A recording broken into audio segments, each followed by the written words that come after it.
You're off the project until you publicly apologize to my ex-husband, my wife, the CFO, yelled in the all hands. I just nodded. Okay. Next morning, she smirked. Learned your lesson. Then she saw my desk cleared and the resignation letter. The company lawyer burst in, pale, shouting, "Ma'am, tell me you didn't." It started on a Thursday morning, the kind that already smelled like burnt coffee, recycled ambition, and bad decisions dressed in business casual. The office was buzzing with that fake kind of productivity people put on before an all-hands meeting. You know the drill. Everyone suddenly clicking their mouse extra loud like the sound itself makes them look important. Me? I was in my cubicle, running on 4 hours of sleep and pure caffeine spite. For the past 3 weeks, I'd been cleaning up an audit disaster left behind by the company's favorite visionary consultant, also known as my wife's ex-husband, Adrian Foster. Yeah, you heard that right. My wife's ex. A man whose entire personality could be summarized as LinkedIn post with bad lighting. Adrian had been demoted a few months ago after his revolutionary compliance automation nearly burned down our accounting system. Instead of firing him, upper management gave him a participation trophy title, Strategic Consultant. Translation: someone who gets paid a six-figure salary to say buzzwords like synergy and cross-functional alignment without doing anything measurable. Meanwhile, I was the guy working nights reprogramming his mess so the company wouldn't get slapped with a federal audit fine. I was expecting at least a quiet acknowledgement at the all-hands meeting, a simple, "nice work, Mason." Maybe even a fake clap from HR. I should have known better. The meeting started like every corporate cult ritual. My wife, Jenna, the chief financial officer, hair flawless, tone managerial, smile expensive, stood at the front of the room with her assistant hovering nearby, holding a tablet like it was the Ark of the Covenant. Behind her stood Adrian, wearing that smug, "I just survived another demotion" grin, and the kind of cologne that could double as a fire hazard. She cleared her throat. "Good morning, everyone. Today's all hands will be short. I just want to address the recent audit situation." I leaned back in my chair, sipping my coffee, waiting for my pat on the back. Instead, she slammed a folder on the conference table so hard half the interns jumped. "Before we move forward," she said, glaring at me like I'd just insulted her dog, "I need to make something clear. Mason is off the audit project until he issues a public apology to Adrian." The entire room went silent. You could have heard a stapler drop 3 cubicles away. Even the HR director, Karen with a K, blinked so hard her eyelash extensions nearly took flight. Adrian folded his arms, doing that fake, humble head tilt people do when they're secretly thrilled to be part of drama. "It's not personal," he said, pretending to sound gracious. "It's just about maintaining team harmony." Team harmony? This is coming from a guy who once misspelled the word budget in a board presentation and blamed the intern's energy. I set my coffee cup down and just stared at them both. Not in anger, not in shock. Just that calm, neutral kind of stare that says, "Oh, you think you're in charge now?" Cute. Everyone was waiting for me to explode, to argue, to defend myself, to throw out a, "That's ridiculous." Instead, I smiled. "Okay. Just one word. Crisp, clean, polite. The verbal equivalent of pulling a grenade pin and walking away." Jenna blinked. "Excuse me?" I said, "Okay," I repeated, calm as meditation music. Then I leaned back, crossed my arms, and looked around the room like we were voting on whether pineapple belongs on pizza. She was expecting a scene. The whole office was. People were already adjusting their mental popcorn supply. But instead, I gave them silence. The kind that makes people uncomfortable because they don't know what comes next. HR coughed nervously. Someone at the back whispered, "Did he just say okay?" Adrian shifted in his seat, clearly thrown off that I wasn't performing the meltdown they all wanted. See, I'd learned something about corporate life a long time ago. Loud anger gets you labeled unprofessional. Quiet compliance, that's how you start wars. Jenna gathered her notes, visibly irritated that her dramatic little power play didn't hit the emotional notes she rehearsed in front of the bathroom mirror that morning. "Fine," she said sharply. Meeting adjourned. People scattered faster than interns, avoiding unpaid overtime. Adrian lingered behind, pretending to help her collect papers, but mostly trying to look important. I grabbed my coffee mug, stood up, and gave him that half smile I reserve for people who think they've won. Congratulations on the promotion, I said, tone smooth as butter. Hope you enjoy the view from middle management purgatory. He chuckled awkwardly. You know, Mason, you really need to learn how to work with people. That attitude's what keeps you from real leadership roles. Right, I said, pretending to think about it. Because leadership's about letting your wife's ex manage your projects without basic literacy in Excel. His smile faltered for half a second before he recovered. It's just business, man. Sure, I said, nodding like I believed him. Just business. But inside, I was already 3 steps ahead. Because here's the thing. When someone tries to humiliate you publicly, the real power move isn't fighting back. It's letting them think they succeeded. Let them dance on your ego while you quietly pull the floor out from under them. I walked out of that meeting with my dignity intact, my reputation slightly bruised, and a new plan forming faster than my coffee could cool. Back at my desk, people avoided eye contact like I was contagious. HR peeked out from her office, probably drafting an email with "incident" in the subject line. One of the interns, Jake, mouthed, "Are you okay?" from behind his monitor. I smiled and mouthed back, "Never better." I spent the rest of the morning off the project, which really just meant I had time to clean up a few personal files, make a few encrypted backups, and recheck some contracts I hadn't looked at since the company rebranded. Every click was therapy. Every file I saved was a quiet little act of defiance. Around lunch, Jenna texted me. "Jenna, we'll talk about this later." Me. "Sure thing, bring Adrian. He seems to be running things now." No reply. By 3 p.m., Adrian sent me a Slack message, probably thinking he was extending an olive branch. "Adrian, no hard feelings, right? Let's keep this professional." "Mhm." "Of course, I'd hate to see you get emotional at work again." He didn't respond either. When I got home that evening, Jenna was waiting in the kitchen, wine glass in hand, acting like nothing happened. "Rough day?" she asked, swirling her Chardonnay like she was auditioning for the Real Housewives of Finance. "Not really," I said, loosening my tie. "I just got some free time." She laughed nervously. "You're not actually mad, are you? You embarrassed Adrian during a meeting. You practically called him incompetent." "Because he is incompetent," I said. "You know that better than anyone. You divorced him." Her jaw tightened. "That's not the point, Mason. He's trying to rebuild his career. You don't have to make it harder." I smiled. "I didn't. You did." She sighed and looked away. "You know, sometimes I think you don't understand how corporate politics work." "Oh, I understand perfectly," I said, grabbing a beer from the fridge. "I just don't play checkers with people who think they're playing chess." She rolled her eyes. "You're being dramatic." "Me? Never," I said, leaning against the counter. "But hey, thanks for the public character assassination today. It really added some flavor to my Thursday." She took another sip of wine, clearly realizing this wasn't going to end in a hug. "You could just apologize, Mason. It would make things easier." "For who?" I asked. "You, him, the HR department that's already drafting a memo titled, 'When Spouses Work Together, a Cautionary Tale'?" "Mason," I put my beer down and smiled faintly.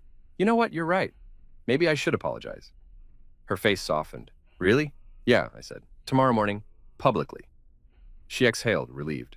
"Good, that's all I'm asking." "Of course," I said, walking past her toward the stairs. "You'll get your apology." What she didn't realize was that my version of an apology doesn't come with tears and groveling. It comes with strategy. It comes with silence, paperwork, and a smile that says you should have known better.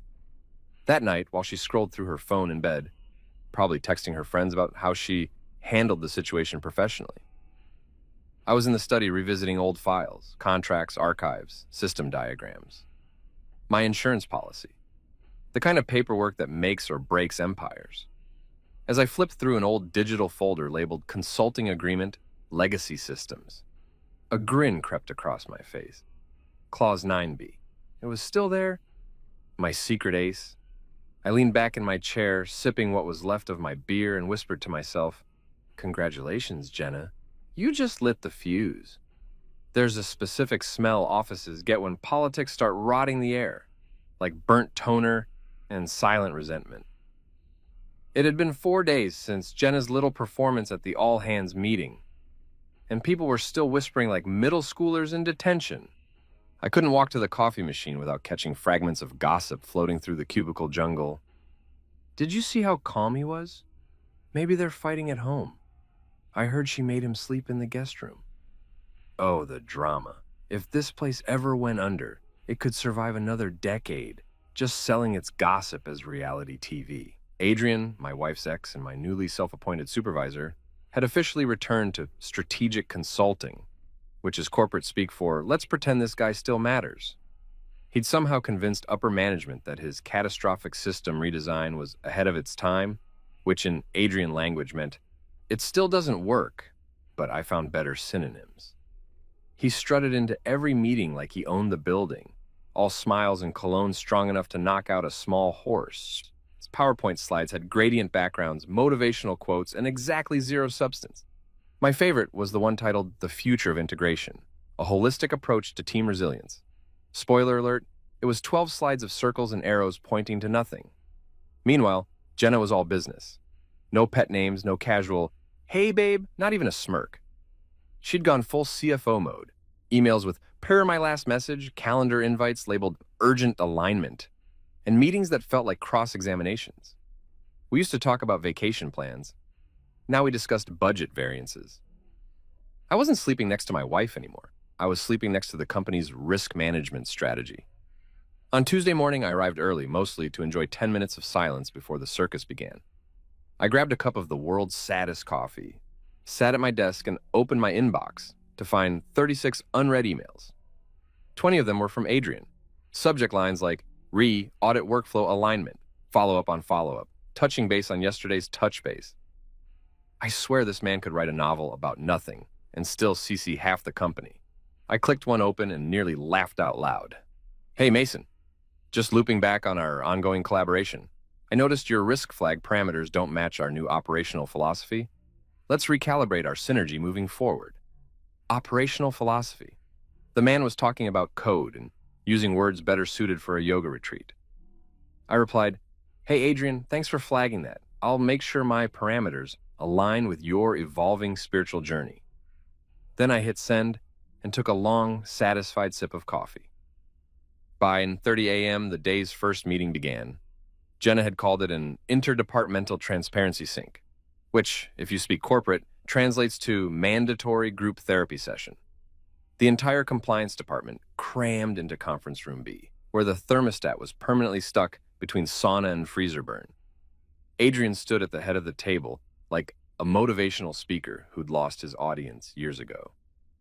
Morning, team, he chirped, clapping his hands. Before we dive in, I just want to acknowledge the great progress we've made bridging departmental silos. Translation. He wanted credit for something he didn't do. Jenna sat next to him, tablet in hand, pretending to take notes, but mostly keeping her eyes on me, like she was studying a particularly uncooperative science experiment. Adrian clicked to his first slide, a stock photo of people high-fiving. Let's talk about emotional alignment and compliance, he said. I nearly choked on my coffee. Emotional alignment? He smiled like a man who'd read half a self-help book and decided he was Gandhi. Yes, we're all people before we're employees. If we can connect emotionally, we can build trust, and trust leads to better audits.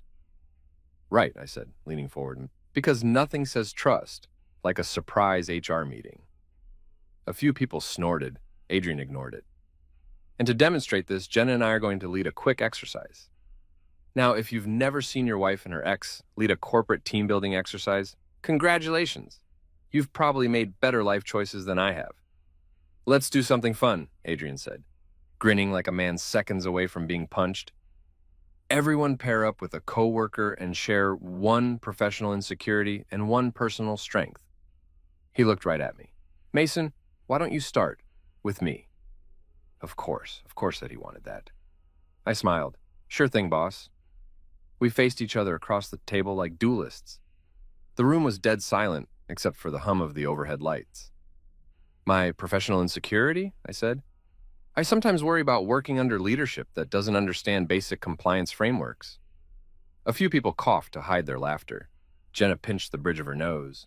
Adrian, visibly trying to stay zen, forced a smile. Okay, and your personal strength? I leaned back. Patience. That got an actual laugh from the back. Adrian's smile cracked for half a second before he plastered it back on.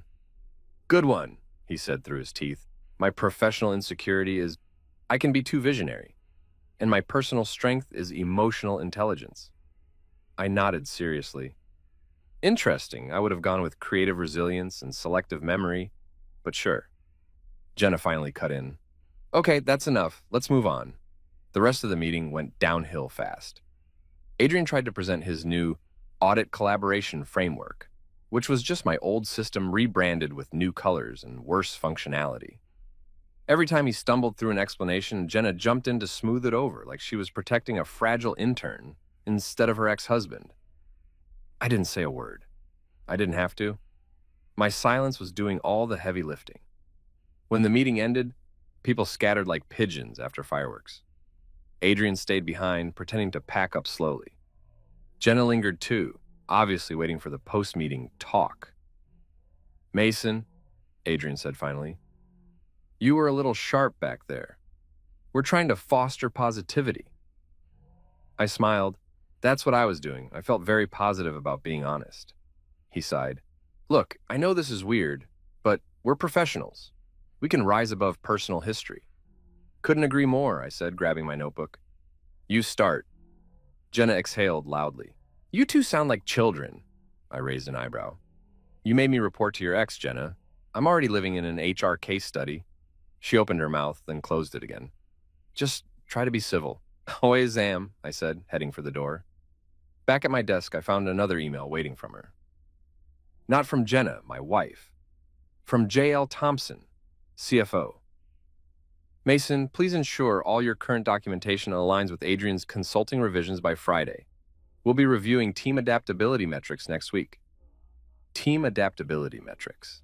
That's CFO code for I'm testing your compliance through passive-aggressive paperwork. I replied, understood, copying HR for visibility. It's amazing how fast an HRCC can change someone's tone. The next 2 days were an absurd circus of fake smiles and overcompensating professionalism. Adrian started dropping by my desk uninvited, using phrases like quick sync and collaboration culture. He'd lean against the cubicle wall like he was in a sitcom, sipping from his company mug with the words, "Innovation starts with you" printed on it. Hey man, he'd say, just checking if we're aligned. Oh, we're aligned, I'd reply. You're facing north, I'm facing the exit. By Thursday afternoon, I was done pretending. During a review session, he proudly showcased a new code model that was literally my design from 6 months ago, copy-pasted and renamed Fosterflow 2.0, the nerve. Everyone nodded politely, pretending not to notice. I watched in silence, arms folded and sipping my coffee. When he finished his speech, he looked at me expectantly. So Mason, thoughts? I smiled. Yeah, I think plagiarism is the sincerest form of flattery. The room went silent. Jenna shot me a death glare. Adrian's smile twitched. You're funny, he said, voice tight. Thanks. Mine, I said. It's a coping mechanism. After the meeting, Jenna cornered me in the hallway. You're pushing it, she hissed. I'm not pushing anything, I said. I'm just adapting, per your last message. She groaned. You're impossible. Yeah, I said, walking past her. That's why you married me. Twice the entertainment, half the meetings. That night, we sat through dinner in silence. She scrolled through her phone while I replayed every conversation of the day in my head, each one confirming what I already knew. This wasn't just office politics anymore. This was a marital Cold War disguised as quarterly alignment. When she finally looked up, she said, Adrian thinks you're undermining him. I almost laughed. I don't need to undermine him, Jenna. He's doing that all by himself. She shook her head. You can't keep doing this. You're making me look bad. Sweetheart, I said, pushing my plate away. You made yourself look bad the moment you asked your husband to apologize to his replacement. She didn't respond, just got up and walked upstairs, leaving her wine half finished. I cleaned the table quietly, poured myself another drink, and looked out the window at the dark city skyline. My reflection in the glass looked tired, sure, but amused. Because even as the office descended into chaos, I wasn't panicking. See, the beauty of corporate warfare is that everyone thinks they're the hero until the paperwork says otherwise, and me, I wasn't done yet. Friday morning began like every other exercise in corporate self-delusion. Lukewarm coffee, a calendar full of meetings that could have been emails, and an inbox screaming for attention like a toddler with an iPad. I'd barely sat down when the company-wide Zoom invite popped up on my screen. Mandatory all hands, hosted by CFO Jenna Thompson. The subject line already smelled like drama. Mandatory, hosted by my wife, at 9 a.m. on a Friday? That wasn't an update. That was a public execution with better lighting. I texted my coworker, Ryan, from IT. Me. She's doing it, huh? Ryan. Yup, HR brought donuts. That's how you know it's bad. I sighed, closed the spreadsheet I'd been pretending to work on, and joined the call. 200 tiny faces appeared, tiled across my monitor like a digital hostage lineup. Some had cameras off, others were pretending to type, and a few had that glazed, I'm mentally on Indeed.com expression. Jenna appeared in the center box, perfectly framed, hair immaculate, that CFO calm plastered on like a PR stunt. Good morning, everyone, she said brightly, voice smooth enough to butter toast. I appreciate you joining on such short notice. Oh, here we go. Adrian's face hovered beside hers, beaming like a proud intern who had just discovered the share screen button. He wore a navy blazer that screamed, I practiced this speech in the mirror. Jenna continued, as you all know, we've been working on reestablishing a culture of collaboration after recent tensions. Tensions. I almost spit out my coffee. Tensions is what you call a bad Wi-Fi signal. Not your CFO publicly disciplining her husband because her ex couldn't follow basic compliance procedure. She clicked to the next slide, a company stock photo of smiling employees around a whiteboard, the kind of picture that smells like unpaid overtime. Now, I wanted to address an internal concern regarding leadership behavior. Someone in the chat wrote, oh boy. She looked directly into the camera, at me. It's been brought to my attention that certain individuals have been creating a culture of fear and inflexibility. The room, or rather, the entire digital hive, went silent. You could feel 200 people holding their breath. While technical excellence is important, she continued, team harmony is equally vital. When feedback becomes confrontation and collaboration turns into control, we all lose. I took another slow sip of coffee. Classic. Corporate translation, we're not mad you fixed the system, we're mad you made us feel stupid about it. Then came the dagger. Effective immediately, she said. Mason will be removed from oversight of all ongoing compliance audits until further review. My Slack blew up instantly. Private messages flooding in. Dude, what did you do? Are you okay? You need a lawyer? Adrian, ever the opportunist, leaned forward with that condescending smile he must have practiced during his divorce hearings. To clarify, he added, this isn't punitive. It's about promoting a safe and creative work environment. Safe and creative. Yeah, because nothing screams creativity like firing the guy who kept your company from a federal fine. My screen lit up with faces pretending to look sympathetic while secretly loving the drama. HR blinked so hard I thought her webcam froze. Even the CEO's little window flickered, probably debating whether to step in or grab popcorn. Jenna clasped her hands, waiting for my reaction. The moment hung heavy, awkward, almost cinematic. She expected me to argue, to unmute, defend myself, make it messy. That's what everyone wanted. The fireworks, the scandal, the emotional confession. Instead, I smiled. Just slightly. Then I unmuted. Okay. One word. Calm, polite, and lethal. 200 faces froze. Adrian's smile twitched like a dying battery. Jenna blinked twice, thrown completely off script. Sorry, she asked, voice trembling just a little. You're right, I said evenly. Culture's important. Please proceed. Then, without another word, I clicked leave meeting. Boom. Gone. No mic drop, no outburst, just silence. The digital equivalent of walking off stage and letting the applause die awkwardly. My phone buzzed immediately. Ryan messaged me again. Ryan. Bro, you just ended the internet. Me. Nah, just optimizing system efficiency. I stood up, stretched, and looked out the window. Outside, the city hummed. Car horns, distant sirens, the usual Friday chaos. It felt poetic. While the company combusted in HR-approved language, I had peace and an iced coffee. Within 10 minutes, my inbox exploded. Emails from Jenna, HR, the CEO, even the company lawyer, Melissa. Subject lines like, urgent, please respond, and let's clarify communication protocol. I didn't open a single one. Let them sweat. Silence was the most underrated weapon in business. It forces everyone else to narrate your motives. By lunch, the rumor mill was spinning so fast it could have powered the server room. I overheard snippets as I walked past the break area. Did you see him just leave? Apparently he's resigning. No, so I heard he's suing. Wait, he's married to the CFO? Yeah, some of them didn't even know. Corporate America, where people you've worked with for 3 years don't know you're married to upper management, but they can quote your Slack emojis. Around 1 p.m., I finally checked my phone. Jenna had texted. Jenna, what was that? You embarrassed me in front of the entire company? Me. Sorry, I thought we were promoting transparency. No reply.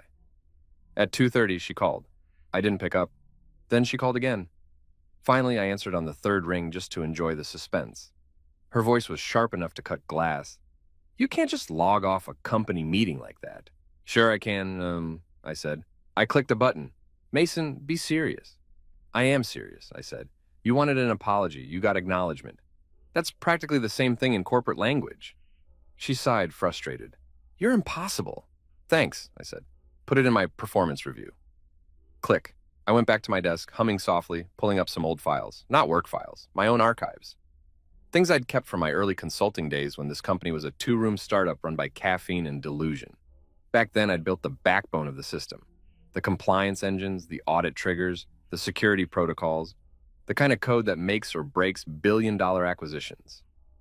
And somewhere in that dusty contract folder, I remembered a particular clause. Something I'd written when I was young, paranoid, and legally creative. But I wasn't ready to touch that card yet. Not until they played theirs first. By evening, the entire office had descended into chaos. Someone leaked the Zoom recording. It was already circulating on the company chat channels under the name CFO versus Husband, Dawn of Compliance. HR tried to delete it, but you can't stop the internet once it smells scandal. My phone buzzed again. Ryan calling this time. Dude, he said between laughs, you went viral internally. They're making memes. One's got your face over Thanos saying, okay. Accurate, I said. Perfectly balanced. He snorted. You're insane. Maybe, but I'm also unemployed for the weekend. Man, he said, lowering his voice. You sure you want to poke that bear? Jenna's furious. Good, I said. Means she's predictable. After hanging up, I made dinner, steak, medium rare, because I deserved something satisfying. Jenna didn't come home until late. When she walked in, she looked exhausted. Her power bun, now a war crime. Do you have any idea what you've done? She snapped. Yeah, I said calmly, slicing into my steak. I saved myself a meeting. This isn't funny, Mason. The CEO wants answers, the board's asking questions, HR is threatening to mediate. Perfect, I said. Maybe they'll finally learn what mediation actually means. She threw her bag onto the couch. Why can't you just cooperate for once?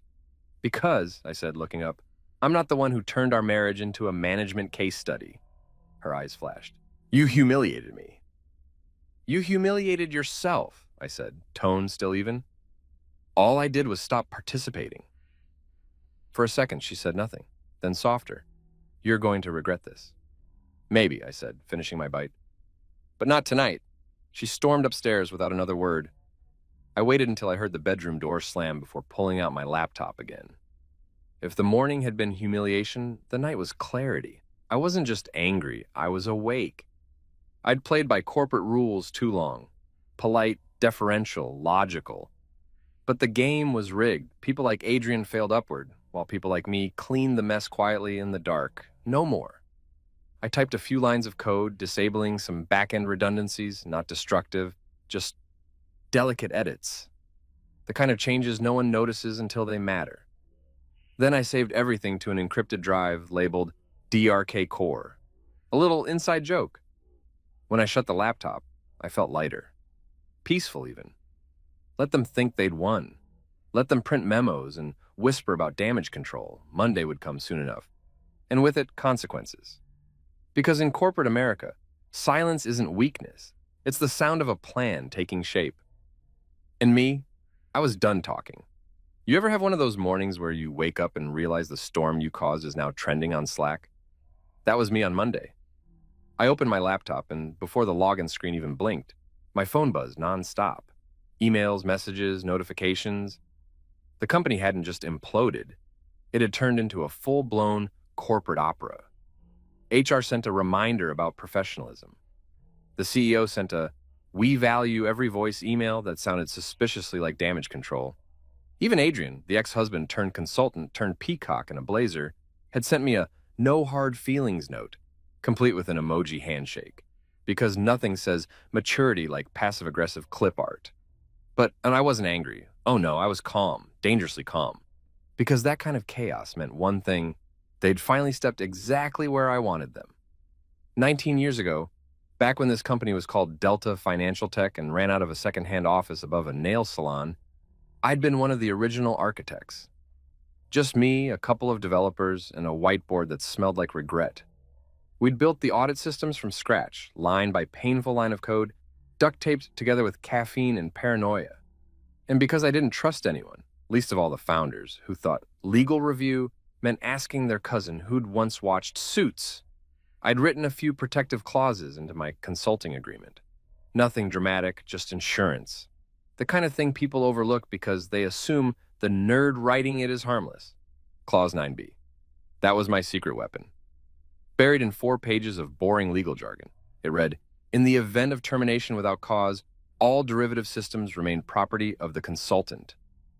Translation: if they ever tried to remove me unfairly, I owned the bones of the company's tech stack. Every script, every compliance tool, every data model, mine. They could fire me, sure, but they couldn't use the system I built without paying for it. I'd written it back when the company had no legal department, and no one read anything past page 2. 18 years later, it was the digital equivalent of a loaded gun gathering dust in the basement. And after Friday's little public humiliation, I figured it was time to start polishing the barrel. I logged into my old archives, encrypted, of course. And there it was. My original contract, time-stamped, digitally signed, notarized. I even had the original email thread, where the founder approved it with a thumbs-up emoji. Classic startup energy. I couldn't help but grin. The beauty of a long career in tech is that people forget you were there before the rebranding, before the mergers, before the shiny logo. They forget you built the engine while they were still learning how to buckle their seatbelts.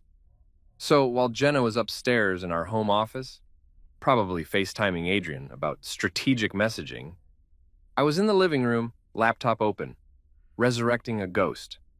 I spent hours cross-referencing code versions, system logs, and IP ownership trails. Every keystroke was therapy. Every timestamp was vindication. My music playlist? Lo-fi beats for lawful revenge. By 1 p.m., I had a complete record showing that 90% of the current compliance infrastructure, yes, the same one Adrian bragged about reimagining, was a derivative of my original framework. My name sat quietly in the metadata of every core file like a digital signature that never sleeps. That meant Clause 9b wasn't just a bluff. It was ironclad. Around 2 p.m., Jenna shouted from upstairs, "Mason, can you hop on a quick call? The CEO wants to discuss Friday's incident." Ah, the incident. The corporate euphemism for train wreck we caused but want you to fix politely. I joined the Zoom call. On screen were Jenna, the CEO, HR's favorite emotionless mannequin, and Adrian, smirking like he'd just been promoted to class president. "Good afternoon, Mason," the CEO began. "We wanted to clear the air after Friday's unfortunate situation." I nodded. "Sure, let's clear it." "Mason," Jenna said, professional tone fully loaded, "the company feels your reaction was disproportionate." I raised an eyebrow. "To being publicly reprimanded for doing my job correctly?" Adrian jumped in, smiling that patronizing smile. "Hey man, we're not blaming you. It's just tone matters. You could have handled it with a bit more empathy." "Empathy," I repeated. "For the guy who almost crashed our audit system?" He chuckled awkwardly. "We're all learning." I leaned forward. "That's true. For example, I'm learning how much patience I have for corporate hypocrisy." The CEO cleared his throat. "Mason, let's stay constructive. We'd like to move forward, but we need your cooperation to ensure a smooth transition." "Transition?" I asked. "To what?" "To new leadership on the compliance side," Jenna said carefully. There it was, the soft corporate breakup. It's not you, it's structure. I smiled slowly. So, let me get this straight. You're removing me from oversight based on a public accusation with no documented cause. The CEO hesitated. Let's not use words like removal. Think of it as reallocation. I leaned back. Got it. So, termination without cause. Jenna frowned. No one said termination. Right, I said, keeping my tone easy. Just confirming for my notes. They exchanged looks. HR scribbled something in her notebook. Adrian sipped his water, probably trying not to choke on irony. Anything else? I asked. The CEO forced a smile. We'll have HR follow up with the necessary documents. Perfect, I said. Please do. And just like that, I ended the call, before they could say another word. The second I closed my laptop, I exhaled. Calm, measured, triumphant. They thought they'd boxed me out. They had no idea they just pulled the trigger on Clause 9B. That night, Jenna acted like everything was fine. She poured herself a glass of wine and talked about investor calls, dinner reservations, quarterly updates. I nodded, smiled, played along. Every marriage has its rhythms. Ours just happened to alternate between romance and legal chess. After she went upstairs, I stayed up late reviewing system access logs. There it was, the telltale sign of arrogance. Adrian had rebranded one of my frameworks under his own consultant account. Audit Core V9 was now FosterFlow 2.0. Cute. I opened the server portal, scrolled down, and smiled when I saw the fine print. See, proprietary module, licensed to Mason Drake Consulting, LLC. The man had just stolen something I legally owned and used it in a corporate environment that had technically terminated me without cause. The poetry of it was almost beautiful. At midnight, I drafted a short email. To legal@deltatech.com. Subject: Inquiry regarding IP ownership of derivative compliance systems. Hello. As per my original 2006 consulting agreement, attached, I retain ownership of derivative systems developed under Audit Core V9 architecture. Recent company activities appear to be utilizing said framework without renewed licensing. Please confirm authorization. Regards, Mason Drake. Founder, Drake Core Systems, LLC. I hit send and smiled. At exactly 12:04 a.m., I received the automatic response. Your message has been received. Legal will review within 3-5 business days. Translation: they'd start panicking by Wednesday. I closed the laptop, leaned back, and stared at the ceiling. I wasn't angry anymore. I was in that rare, golden stage of revenge where patience becomes power. I didn't need to yell. I didn't need to fight. The paperwork would do the talking. And the best part? Jenna didn't even know. She still thought she was holding the leash. CFO, queen of the spreadsheets, married to the man she'd publicly disciplined like an intern. She'd find out soon enough that she'd married the system she'd just tried to dismantle. Before heading to bed, I poured one last drink and toasted to the quiet brilliance of fine print. Clause 9B, my silent accomplice. The fuse was lit. The thing about corporate explosions is that nobody ever hears the first click. It's always quiet, too quiet. One day you're in a meeting arguing about brand synergy. The next, your entire infrastructure's eating itself alive. My plan wasn't about revenge. Not really. It was about control. I'd lost that the moment my CFO, decided to turn a company meeting into a marital firing squad. Now I was taking it back, one silent keystroke at a time. That Friday night, the office was dark except for the pale glow from my monitor. Jenna was upstairs in her home office, FaceTiming her executive circle, which was just code for her wine-drinking therapy group. They all spoke in those self-help mantras like, you have to own your narrative, and remember, you can't pour from an empty cup. Meanwhile, I was downstairs owning my narrative by disabling license keys. I didn't delete anything. I'm not a monster. I just let a few systems expire. A graceful shutdown. No alarms, no chaos, just quiet expiration dates slipping into the digital night. People underestimate how much of a company runs on assumptions. They assume passwords never change, backups always restore, and compliance tools hum eternally in the background. Me? I was the guy who built those assumptions into existence. So all I had to do was let them rest. I sat there in the faint hum of server fans, sipping coffee gone cold, printing out my resignation letter. A simple three-sentence masterpiece of politeness. Dear Jenna, effective immediately, I resign from my position. Thank you for the opportunity to contribute. Best, Mason Drake. The smiley face wasn't professionalism. It was sarcasm, bound in Times New Roman, a digital wink for whoever found it first. I signed it, slid it into an envelope, and left it on my spotless desk. Upstairs, I heard laughter, the glass clinking kind. I imagined her telling her friends how she'd handled the Mason situation, probably describing me like a stubborn intern she finally disciplined. I smiled at the thought. They had no clue the intern just owned their infrastructure. By midnight, I'd scrubbed every trace of personal data from the system, transferred the core repositories to a secure cloud under my LLC, and revoked all active licenses tied to my name. Not maliciously, legally. Clause 9b wasn't revenge, it was maintenance. They could still function, sort of. They just wouldn't know why everything suddenly needed my permission to breathe. I powered down the monitor, stretched, and caught my reflection in the glass. The look on my face wasn't anger. It was satisfaction mixed with caffeine withdrawal. I went to bed early for the first time in weeks. Jenna thought I was sulking. In reality, I was waiting for Monday morning, 9 a.m., a more satisfying alarm clock than any sunrise. Saturday passed quietly. Jenna spent most of it pretending to work while subtly checking if I'd apologized yet. She floated by my desk once, wine glass in hand, scanning the empty surface where my laptop used to sit. You're not coming to the investor brunch tomorrow?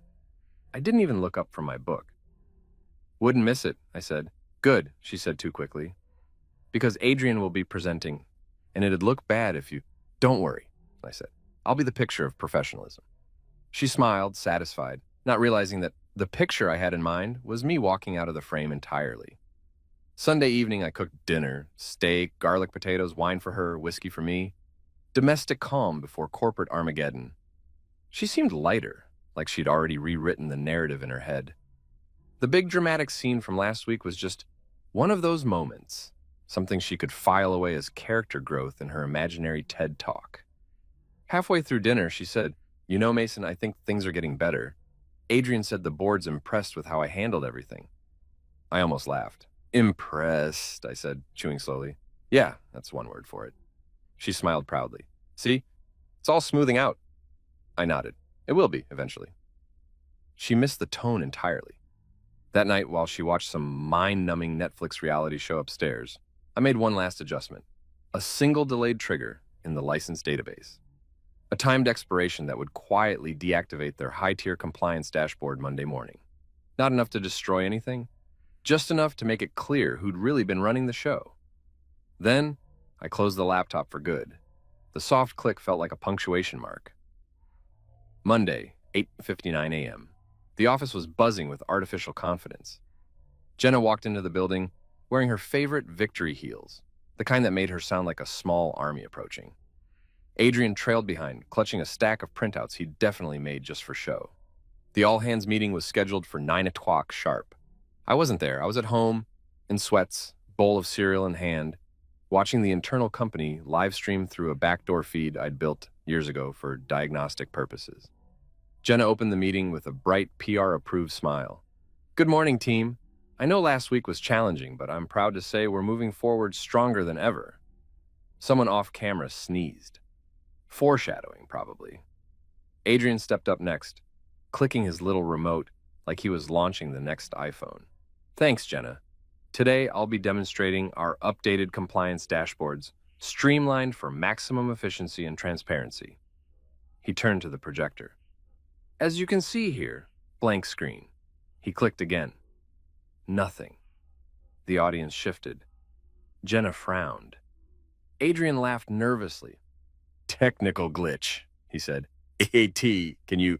Already checking, came a voice from the back, panicked. The screens behind him flickered like dying fluorescent lights. Then, one by one, the dashboards vanished, replaced by error messages. License invalid. Contact administrator. Adrian's smile froze. Jenna turned pale. The CEO leaned forward, whispering something off mic. Adrian stammered, it's a temporary issue, just a network hiccup. He tried to open the investor portal next. Same message, access revoked. Contact Drake Core Systems. At home, I poured another bowl of cereal. The meeting descended into chaos. People started whispering. It ran around rebooting things. The CFO's composure cracked like bad porcelain. Adrian fumbled through excuses, claiming legacy software interference. Jenna finally snapped, slamming her hand on the podium. Get Mason on the phone, now! Oh, sweetheart, you already did. You just didn't know which phone line, I answered. By 10:15, my personal phone rang. Her name lit up the screen. I let it go to voicemail. A few minutes later, a text. Jenna, system's down. Please respond. This isn't funny. Me. Funny? No. Educational? Definitely. 5 dots appeared, then vanished. She was typing, deleting, typing again. I could practically feel the panic vibrating through the airwaves. Another text came through, this one from Adrian. Adrian, hey man, we're in a bit of a jam. Can you jump on a quick call? Me. Sorry, I'm off the project. It felt poetic. By noon, my inbox exploded with emails from corporate. Urgent. Critical. Mason, we need your expertise. I didn't respond to any of them. I wasn't being petty. I was simply respecting boundaries, the ones they'd so enthusiastically enforced. Around 3 p.m., I took a long walk around the neighborhood. The weather was perfect. Blue sky, soft breeze, the kind of day that makes you realize peace isn't about forgiveness. It's about distance. When I came back, I brewed coffee, sat on the porch, and watched the chaos unfold via company Slack leaks. Screenshots, frantic messages. Employees joking that the ghosts of IT past are haunting us. By 5 p.m., Jenna's tone had shifted from fury to desperation. Jenna, can we talk privately? Please. Me. Sure. Send a calendar invite through your system. No reply. Later that night, she came home. Not the confident CFO anymore, just a woman whose empire was slipping through her manicured fingers. She dropped her bag by the door and looked at me like I was a fire she couldn't figure out how to put out. Mason, she said softly, what did you do? I set down my coffee. I resigned. You disabled the systems. I disabled my systems, I corrected. Big difference. You can't just Clause 9B. I said, calm as ever. Look it up. She blinked. What clause? The one you never read. Her face went blank, the way it does when realization lands like a falling piano. You're saying you own the bones, I finished for her. Every audit engine, every compliance database, every derivative module. I built the skeleton, Jenna. You just dressed it up in designer suits. She sank onto the couch, silent for once. I stood, stretched, and said, don't worry, I didn't break anything. I just reminded you who built it. Then I walked past her to the door. You should probably tell Adrian to stop presenting dashboards that don't exist. She whispered something I didn't catch. Maybe an apology, maybe disbelief. Either way, I didn't stop to listen. Outside, the air felt crisp and clean. Freedom always smells like coffee and server dust. I wasn't angry. I wasn't even smug. Just done. Because sometimes the best revenge isn't a scandal or a scream, it's a quiet exit signed with a smiley face. Monday mornings are supposed to start with bad coffee and fake smiles, not panic calls from the CFO's office. But when your wife's ex is running the show on a system you legally own, the universe tends to reward irony. At precisely 7:43 a.m., my phone started buzzing like a nest of angry bees. The company hotline, my personal line, even LinkedIn messages, every platform screaming some version of help. I ignored them all, letting the chaos marinate. Nothing makes executives sweat like silence. By 8 o'clock, I was eating cereal on my couch, watching the storm unfold on my private admin dashboard. Not to brag, but it was cinematic. Error alerts flashing like fireworks, database clusters stalling, compliance bots begging for missing credentials. My masterpiece of controlled failure. The best part? Everything was reversible. I hadn't destroyed a thing. I'd simply withheld permission. Like a landlord changing the locks on a tenant who forgot they don't actually own the building. At 8:15, I got a text from my friend Ryan in ET. Ryan, dude, the network's melting. Dashboard's being and blank. CEO's screaming, Adrian's crying. Me. Crying, or corporate crying. Ryan. He's in the bathroom with his blazer off, so real crying. I couldn't help but laugh. Adrian, Mr. Synergy himself, reduced to a puddle of panic while I sat in my pajamas spooning frosted flakes. Karma was punctual today. By 8:30, the internal Slack channels were chaos incarnate. Someone posted a screenshot. License error. Contact administrator. Drake Core Systems, LLC. My old logo. Still there. Still smug. At 9 o'clock sharp, Jenna's number lit up my phone again. I answered this time, mostly because curiosity's a hell of a drug. Her voice was pure caffeine and desperation. Mason, what the hell did you do? Good morning to you too, I said. The entire system's offline, she snapped. Investors are calling, the CEO's threatening to pull contracts, and Adrian, let me guess, I said. He's presenting graphs that don't exist? This isn't funny, she hissed. Of course it's not funny, I said. It's tragic. A company this size crippled because nobody read Clause 9B. Someone should have hired better lawyers. Mason, she said, voice softening just enough to sound rehearsed. You made your point. Now please fix this before it ruins us. Ruins you, I corrected. I'm fine. She exhaled shakily. Please. I'm asking you as your wife. Wife, I said. Interesting choice of word after last week's meeting. Which role are you using? CFO or spouse? Mason, tell you what, I interrupted, setting down my cereal. I'll consider it if you make a public statement acknowledging that I own the Drake Core framework. I don't even need an apology, just truth. She hesitated. That's impossible. Then so is your login, I said and hung up. Silence. Sweet, liberating silence. I opened my laptop and watched the chaos unfold like the world's most satisfying live feed. The CEO's admin console was flashing unauthorized. The investors' dashboards displayed service suspended. It was in meltdown, rebooting servers like a defibrillator with no heart to revive. And Adrian, oh, poor Adrian, was in a meeting trying to manually explain data trends he couldn't access. Ryan sent another update. Ryan, bro, he tried to draw the graphs by hand on a whiteboard. Me. Art therapy. I almost felt bad. Almost. By 9:30, my email inbox overflowed with messages titled Urgent. The CEO himself sent one that began with Mr. Drake instead of Hey Mason. That's when you know they're scared. They switched to formality from CEO, Prime Union Holdings. Subject, immediate assistance, requested Mason. It appears our systems have encountered a serious licensing issue. We believe this may relate to your legacy infrastructure. Please contact me immediately so we can resolve this amicably. Regards, Douglas P. Henley. Amicably. Corporate for before I call my lawyer.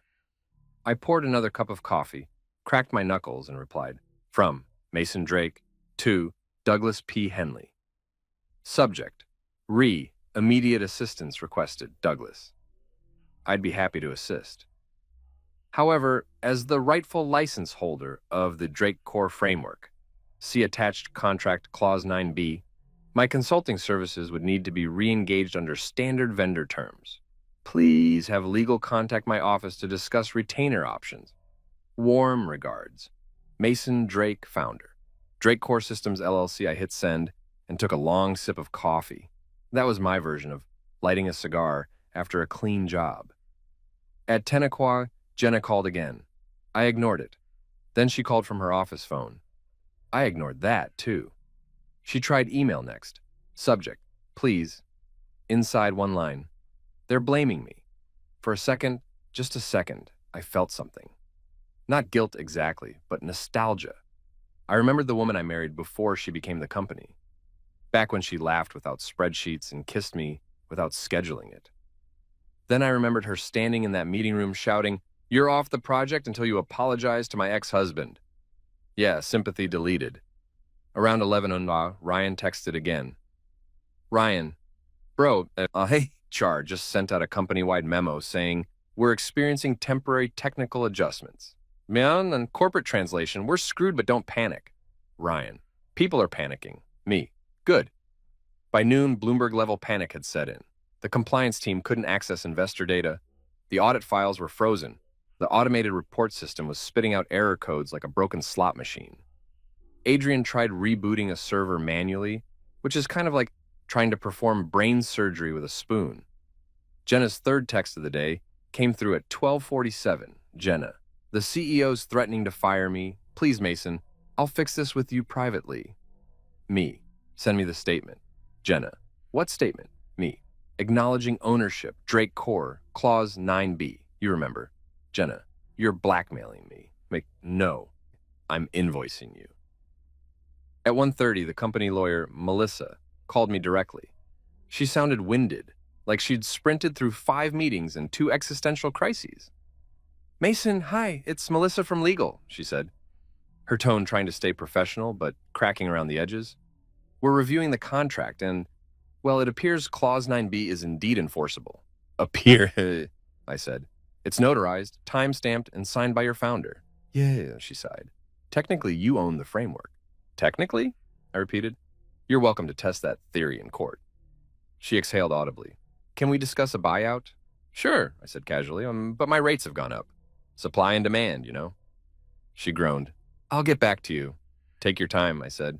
You've got about, 0 system access left. By mid-afternoon, the company was hemorrhaging productivity like a sitcom with no writers. The CEO was on the verge of a breakdown. Investors were threatening to pull out. And the internal network chat looked like a therapy session.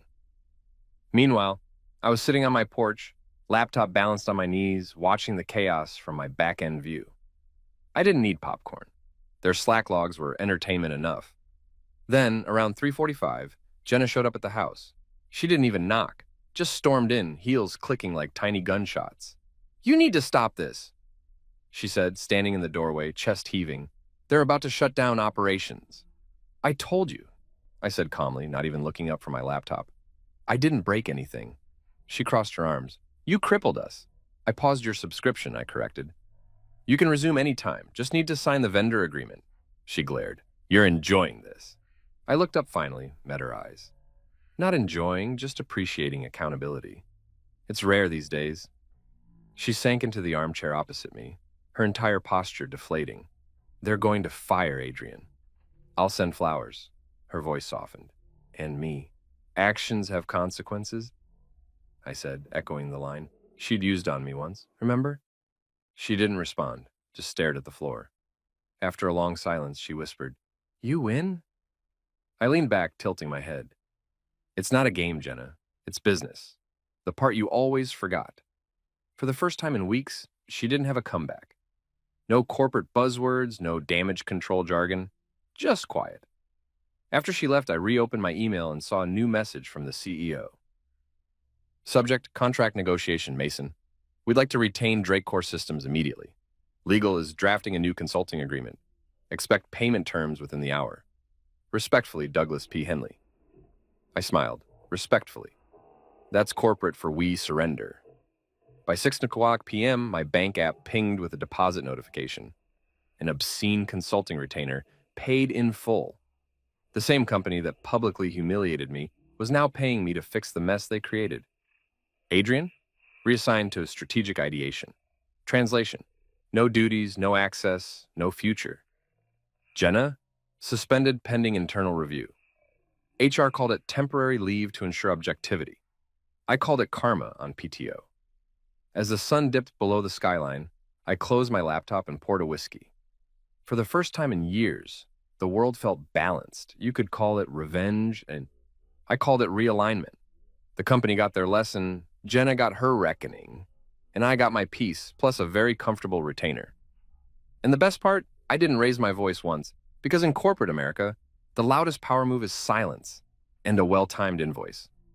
There's a distinct kind of silence that only happens after corporate disaster.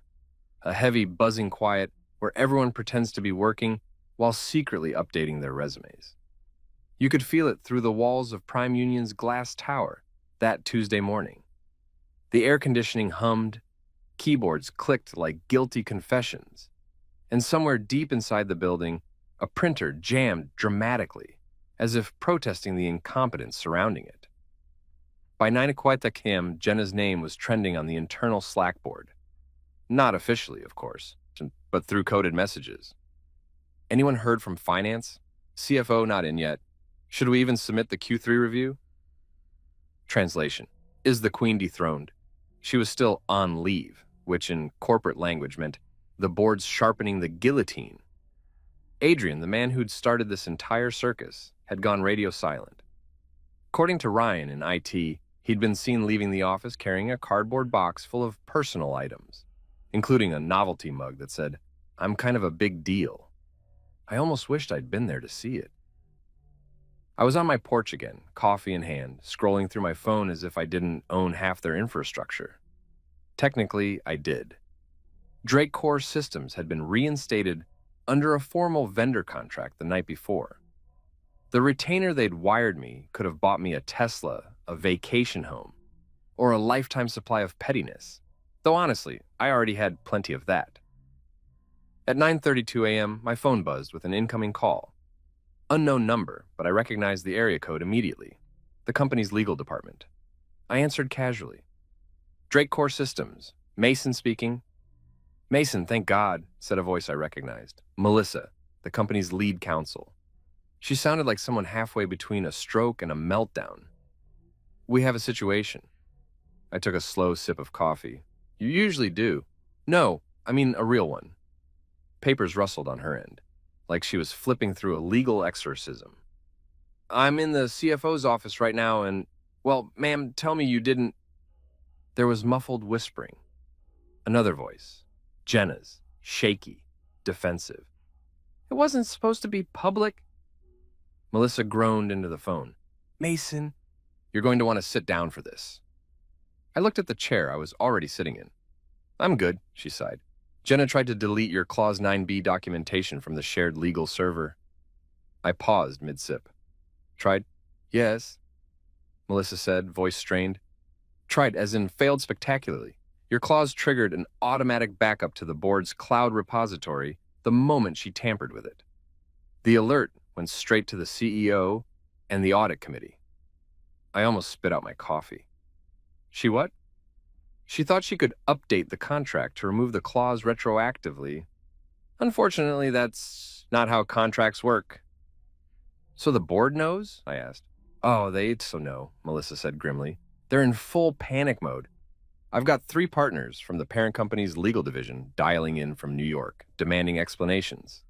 Jenna's in tears, the CEO's pacing, and Adrian's name just got mentioned as a possible liability.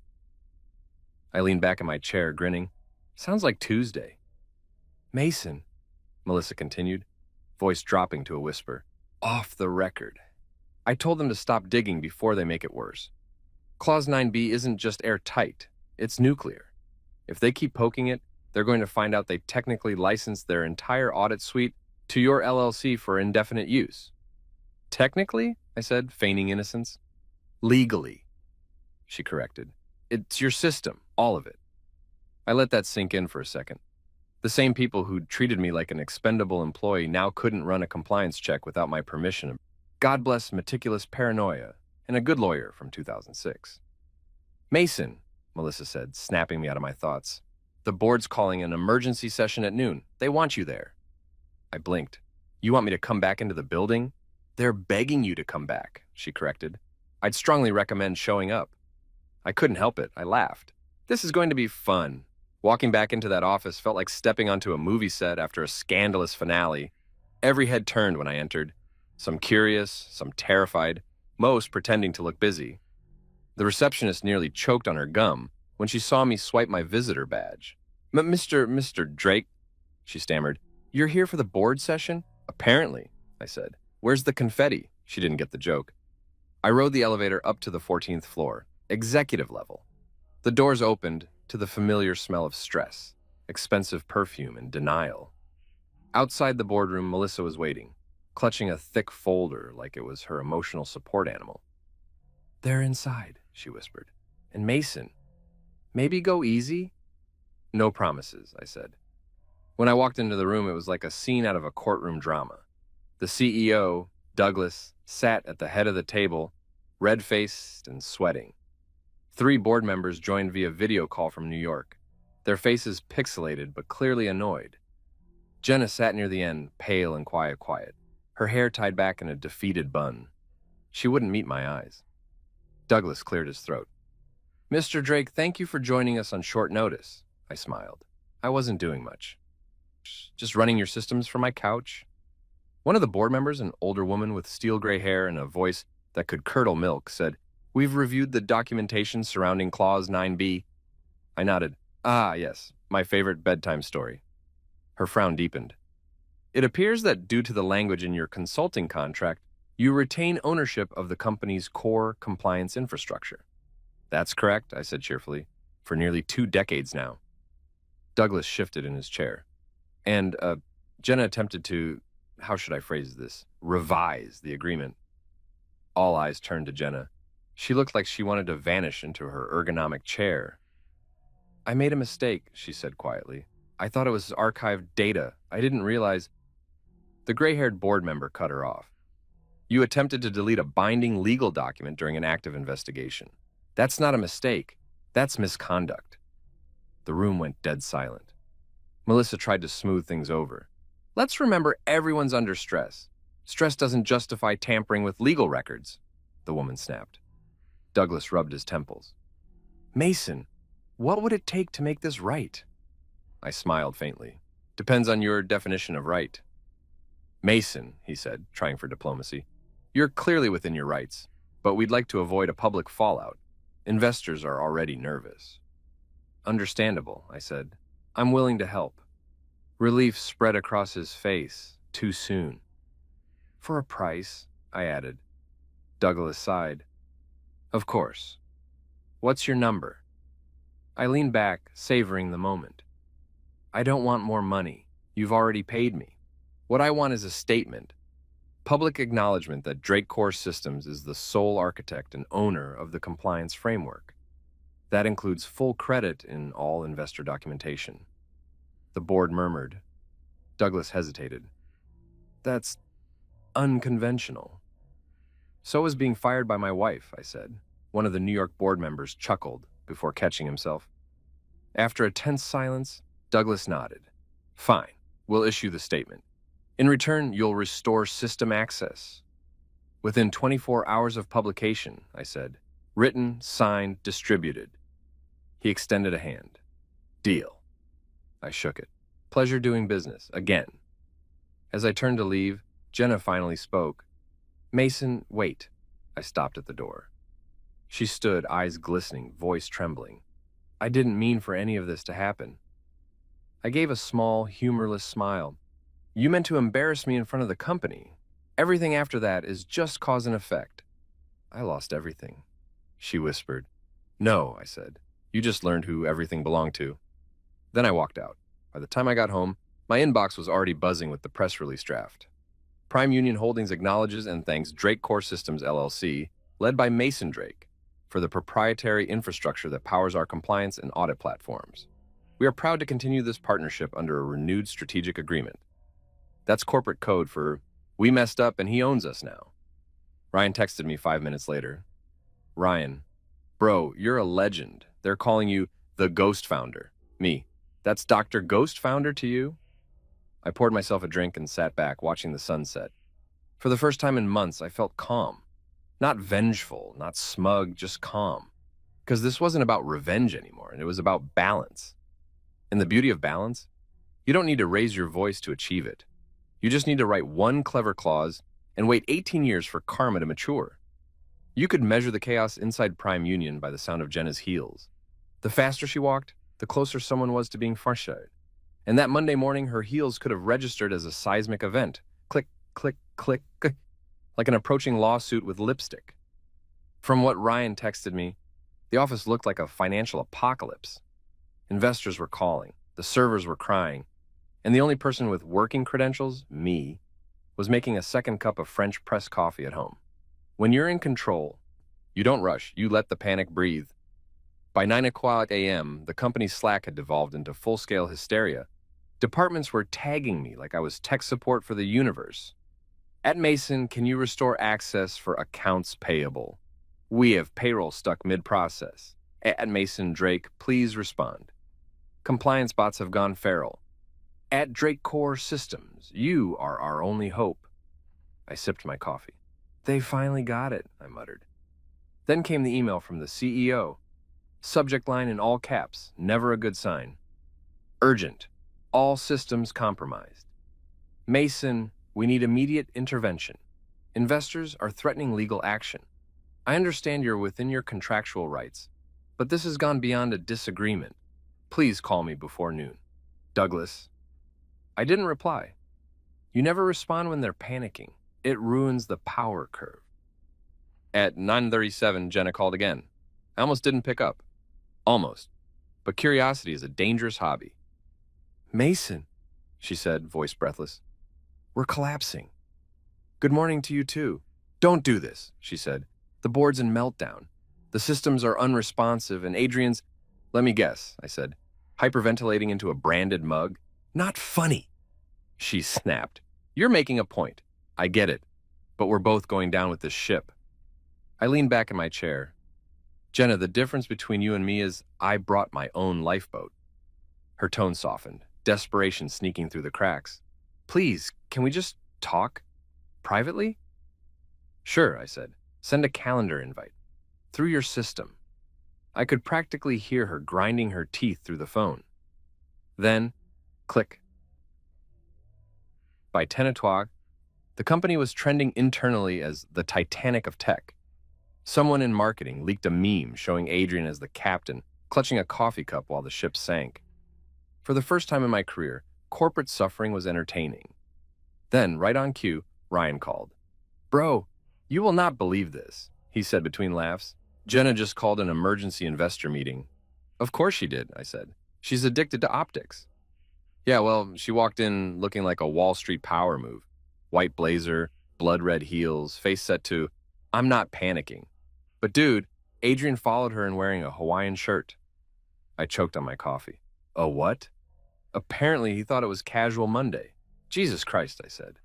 It's like watching reality TV for accountants. Bro, Ryan said, lowering his voice.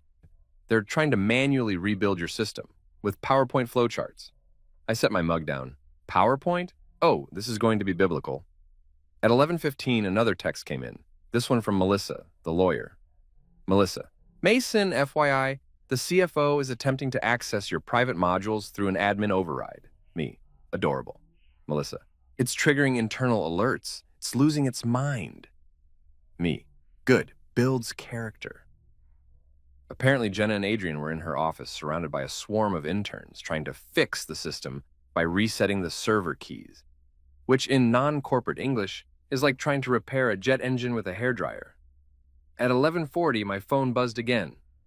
Ryan this time, voice barely containing laughter. She's screaming at it, man, full CFO mode. You know that tone that makes coffee curdle? Oh yeah, I said. The one she used on me during tax season? Exactly that. But wait, it gets better.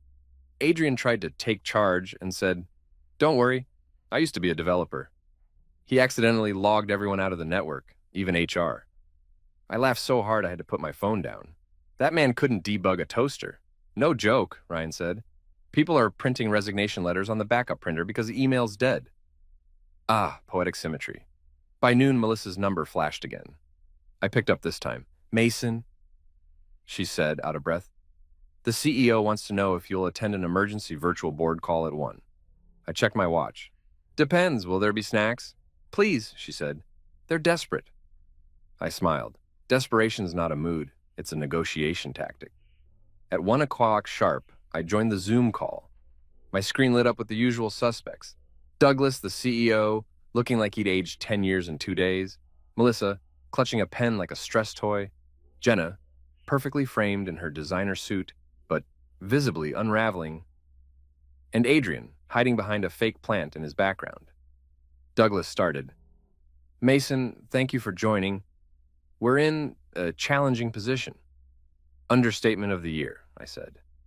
He exhaled. The investors are demanding operational stability by end of day. We need your cooperation to restore access. Sure, I said. Once the acknowledgement statement goes public. Jenna interjected, voice trembling but trying to sound firm. The board hasn't approved that yet. That's interesting, I said, because my patience hasn't approved your access either. Douglas held up a hand. All right, let's de-escalate. Mason, you've made your point. We all understand the ownership structure now. I'm not sure you do, I said. Ownership isn't just a legal word, Doug. It's a boundary. You all crossed mine when you made me apologize to my wife's ex in front of 200 people. So now, I'm setting new boundaries. Melissa looked like she wanted to applaud, but remembered her job. Douglas rubbed his forehead. What do you want, Mason? I leaned closer to the camera. A correction, not a quiet one. I want the same energy you used to humiliate me. Press releases, internal memos, all of it. You name me as the architect of Prime Union's infrastructure. You sign the retainer contract. And Jenna issues a statement acknowledging the clause. Otherwise, we let the lights stay off. The silence afterward was delicious. Adrian tried to speak. Look, Mason, I think... Don't, I said. You thinking is how we got here. He shut up. Jenna looked at me through the screen, her voice finally cracking. You're destroying everything. No, I said quietly. I'm just reminding you who built it. Douglas nodded slowly, defeated. Fine. We'll release the statement by close of business. Once you confirm restoration, we'll wire the next retainer installment. Pleasure doing business, I said, and logged off. That evening, I walked downtown just to feel the city again. Everything buzzed with noise. Cars honking, coffee shops crowded, people yelling into phones. It was chaos, but it was honest chaos. Not the polished kind you get in corporate offices where betrayal smells like cinnamon-scented air freshener. By the time I got home, the email was waiting. Subject, official statement for review. Prime Union Holdings formally recognizes Drake Core Systems LLC as the proprietary architect and primary vendor for our compliance infrastructure. We express appreciation to its founder, Mason Drake, for his continued innovation and partnership. Short, clean, factual, and the sound of surrender. Attached was another file, the signed retainer. Bigger, better, long-term. I restored system access at exactly 7:05 p.m., watching as dashboards flickered back to life across the globe. In every office, a sigh of relief rippled through the corporate hive. To them, it was salvation. To me, it was proof that silence had done more damage than shouting ever could. A message pinged on my screen. Ryan, of course. Ryan. Back online. Whole companies cheering like they saw Jesus. Me. Tell them it's just the IT guy. Then one more notification. An email from Jenna. Jenna, it's done. You won. I hope you're proud. I typed back slowly. Me. It was never about winning, just about remembering who I am. I didn't hit send. Some messages are better left as drafts. Proof you had restraint. I closed the laptop, poured a drink, and sat back. Outside, the city lights shimmered like 1,000 blinking dashboards. Alive again, but running on my terms. Chaos in heels, order in silence. You know what's funny about revenge? It doesn't end when you win. It just changes its job title. I thought I'd reached the end game when Prime Union crawled back begging for system access. I'd done my victory lap, collected my fat retainer, and given them back their digital heartbeat. But the universe wasn't done turning this circus into a comedy special. It started 2 weeks later on a Wednesday that smelled like burnt espresso and moral exhaustion. My phone buzzed with a notification from LinkedIn. Prime Union Holdings posted a new job opening, Chief Technology Officer, CTO. I almost spit out my coffee. The position used to belong to a guy named Harris, a numbers-driven quiet type who'd been trying to retire since 2019. Apparently, he'd stepped down for personal reasons. Translation. He'd finally realized this company was cursed and ran before the next wave hit. 5 minutes later, another notification popped up. You've been tagged in a post. I tapped it, half expecting another "Thank you, Drake Core" PR post. Nope, it was Douglas, the CEO himself, with the caption, "Proud to announce our continued partnership with Drake Core Systems and its founder, Mason Drake, as we expand into new innovation leadership opportunities. Leadership opportunities, I repeated it aloud. Corporate code for we can't fire our problem, so we'll promote him instead. Before I could process it, my phone rang. Caller ID, Douglas Henley. I sighed, answered. Doug, if this is another system panic, I charge double for weekends. He chuckled nervously. Not this time, Mason. This is different. The board has been talking. They want to offer you the CTO position. I blinked. Of Prime Union? Of the entire holdings group, he clarified. You'd oversee all infrastructure, global compliance, everything you already control, but with an official title and full executive benefits. I laughed so hard I nearly dropped my coffee. Doug, I already control those things. The difference is, right now, I get paid more and attend fewer meetings. He tried his reasonable CEO voice. I understand, but look, our investors want stability, and they trust you. After what happened, they see you as the reason we survived. I am the reason you survived, I said. That's why I'm not sure I want to be trapped in the building I rescued. He sighed. Come on, Mason. You'll have freedom, creative control, equity. Ah, the magic word, equity. Send me the offer, I said finally. I'll review it. He exhaled in relief. Fantastic. I'll have HR draft it by tomorrow. When the call ended, I sat there grinning into my coffee mug. Life really is poetic. 1 month ago, I was the company's scapegoat. Now I was being offered a throne built from their panic. By Thursday morning, the official offer letter was in my inbox. I skimmed it, half amused, half impressed. The salary was obscene. The perks included stock options, a corner office, and the authority to hire and fire across departments, including finance. Translation: I could technically fire my wife. I shouldn't have enjoyed that thought as much as I did. At 10 a.m., Douglas called again for informal follow-up. His voice was all sunshine and spin. So, Mason, can we make this official? The board's excited. Melissa's already cleared your contract. Before I accept, I said, I have one condition. Of course, he said quickly. Name it. Jenna stays off my chain of command. No overlap. No reporting structure, no shared meetings, nothing. There was a pause. Then, cautiously, understood. She's no longer with us, actually. I froze. Come again? She submitted her resignation last night, effective immediately. I didn't know what to say. The room felt too quiet. She said she needed time, Douglas added softly.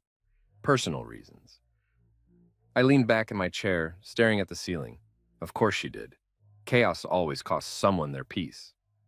Understood, I said finally. Send me the onboarding schedule. Welcome aboard, CTO, he said too cheerfully. That Friday, I walked into Prime Union for the first time as an executive. It was surreal. The same front desk that once ignored me now smiled like I was royalty. Good morning, Mr. Drake. Can we get you anything? Coffee? Pastry? I'm good, I said. Just here to make sure the building's still standing. The elevator ride up felt like deja vu, only quieter. No whispers, no side eyes.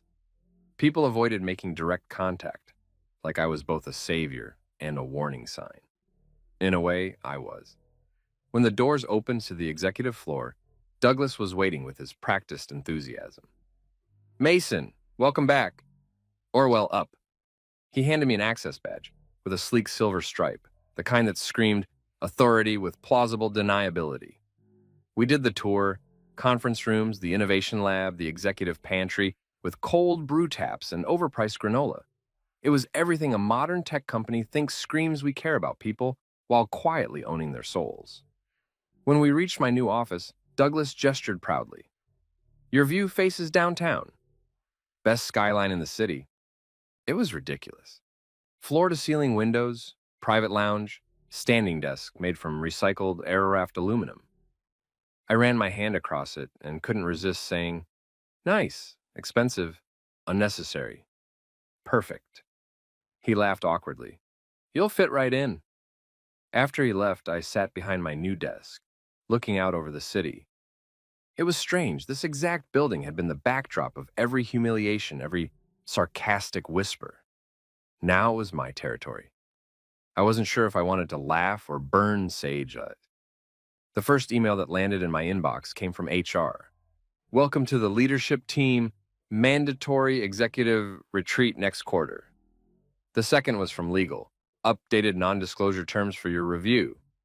The third was from Ryan. Ryan, bro, CTO, are you like Iron Man now?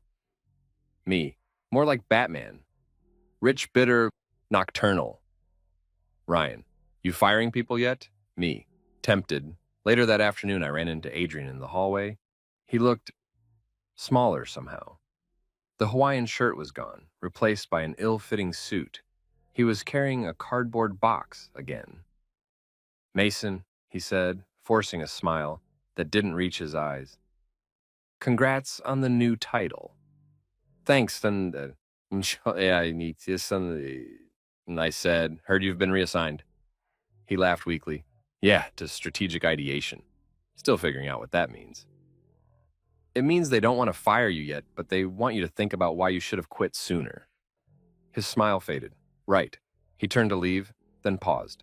Look, I know we've had differences, but for what it's worth, you played it smart. I shrugged. It's not chess if your opponent doesn't know the rules. He nodded slowly. Fair enough. Good luck, Mason. You too, I said, though we both knew Luck had left his department months ago. That evening, after everyone cleared out, I stayed in the office a little longer. I opened the internal database, scrolling through lines of code that still bore my old tags. There they were, my fingerprints in every subroutine, every system heartbeat. Proof that the Empire ran because I'd built its bones. It should have felt triumphant. Instead, it felt quiet, almost lonely. Power's funny that way. It amplifies silence. My phone buzzed. A text from an unknown number. Jenna, congrats on the promotion, you earned it. I stared at it for a long time. Then I typed back, thanks, hope you're doing okay. No reply. I looked out at the city again. The skyline blinked like a circuit board. Each window, a little light pulsing with ambition, greed, and caffeine. Somewhere out there, Jenna was probably trying to figure out who she was without the company. I couldn't blame her.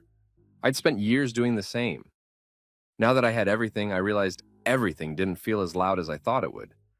Still, I smiled, because even if peace felt weird, it beat humiliation. The next morning, Douglas stopped by my office holding 2 coffees. Welcome to the club, he said, handing me one. We're glad to have you steering the ship. Appreciate it, I said, though technically I already was. He laughed. It's true, but now it's official. He lingered awkwardly before asking, so, how's it feel after everything? I leaned back in my chair, staring at the skyline. Feels like poetic irony with health insurance. He laughed again, a little too hard. That's one way to put it. As he left, I opened my email again. 20 unread messages, all labeled urgent. Same chaos, different title. I chuckled, cracked my knuckles, and whispered to no one, let's make it interesting. By the end of the week, the news broke publicly. Prime Union Holdings appoints former consultant as new CTO after historic infrastructure overhaul. Reporters called it visionary. Investors called it stability. Employees called it plot twist of the year. Me? I called it what it was. The unexpected promotion that wasn't unexpected at all. Because in corporate America, the best revenge isn't burning bridges. It's buying the company those bridges lead to. A week after the promotion, I sat in my new office. Same skyline, new title, better coffee. The chaos had finally gone quiet. No more emergency calls, no ex-husbands lecturing about synergy, no CFO wife trying to rewrite my story in real time. Just peace. The kind that hums when you've finally stopped proving things to people who never deserved explanations. They called it a comeback. I called it good paperwork. The press loved the redemption arc, the ousted engineer who saved the empire. They didn't know I never left. You can't be fired from a system you own. The funniest part? My silence had done more damage than any angry email or lawsuit ever could. I didn't raise my voice. I didn't slam a door. I just let the system speak for me, one error message at a time. Adrian was quietly reassigned to something called strategic ideation, which sounded like a polite way of saying, we'll call if we remember you exist. Jenna disappeared from the corporate map, her LinkedIn quietly updated to consultant somewhere generic. I didn't hate her anymore. I didn't love her either. I'd simply outgrown the version of myself that needed her approval. One evening, I went home early. No meetings, no crisis. I made dinner, poured a drink, and watched the sunset reflect off the skyscrapers I used to resent. My phone buzzed with another LinkedIn message. "Congrats again on your journey, Mason. You're inspiring." I laughed out loud. Journey, that's what people call it when you survive hell with better lighting. I walked over to the fireplace, tossed in the old printed copy of my contract, the one that started everything. Watching it curl and burn felt symbolic. Not because I was erasing history, but because I'd already archived the important part. Me. The guy who built something unbreakable, lost it, and took it back without shouting. The next morning, I got a call from an investment group. They wanted to license Drakecore's framework for a new fintech startup. Triple the rate Prime Union paid. I didn't hesitate. "Send the contract," I said, smiling. As I hung up, I realized I wasn't chasing revenge anymore. I was chasing quiet. Because revenge burns out fast. But silence lasts. Before leaving the office that day, I left a sticky note on my desk for whoever inherited it after me someday. It said, "Never underestimate the guy who smiles and says, 'Okay.'" I turned off the lights, closed the door, and walked away, not bitter, not broken, just done. And in that silence, I finally laughed. Not the loud, triumphant kind, the calm, private kind that says, "You won." Because in the end, I didn't destroy the company. I just reminded them who built it.